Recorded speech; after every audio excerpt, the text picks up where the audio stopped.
RSSനും BJPക്കും ഉറക്കമില്ലാതായിരിക്കുകയാണ് വേടൻ കാരണം. സോ കാര്യം എന്താണെന്ന് നോക്കാം. അതിലേക്ക് പോകുന്നതിന് മുമ്പ് നിങ്ങളുടെ ലൈക്ക് എന്ന് പറയുന്നത് വളരെയധികം ഇമ്പോർട്ടൻ്റ് ആണ്.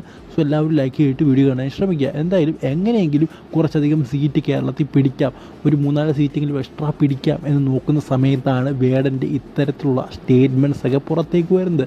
സോ അദ്ദേഹം ഇന്ന് റിപ്പോർട്ടർ ചാനൽ പറഞ്ഞൊരു സ്റ്റേറ്റ്മെൻറ്റാണ്, അതായത് ജയ് ശ്രീറാം വിളിക്കുന്നത് ഒരാളെ കൊല്ലാൻ വേണ്ടിയാണ് എന്നതരത്തിലുള്ള സ്റ്റേറ്റ്മെൻറ്റാണ് വേടൻ പറഞ്ഞിരിക്കുന്നത്.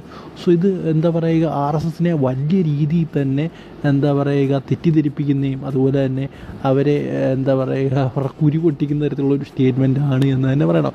സോ ഈ ഒരു സ്റ്റേറ്റ്മെൻറ്റിനോട് എനിക്കൊന്നും യോജിപ്പില്ല. ജയ് ശ്രീറാം വിളിക്കുന്നത് കൊല്ലാൻ വേണ്ടിയാണ് എന്നുള്ളതൊക്കെ.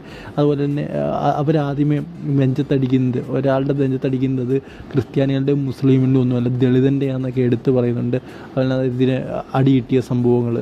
സോ ആ ഒരു കാര്യങ്ങളൊക്കെ അദ്ദേഹം എടുത്തു പറയുന്നുണ്ട്. സോ എന്തായാലും വേടൻ കാരണം RSSന് കേരളത്തിൽ വീണ്ടും ഒരു പണി കിട്ടാൻ സാധ്യതയുണ്ട്. എന്തായാലും പുള്ളി പറഞ്ഞ ആ ഒരു സ്റ്റേറ്റ്മെൻറ്റിനോട് എനിക്ക് ഒട്ടും യോജിപ്പില്ല.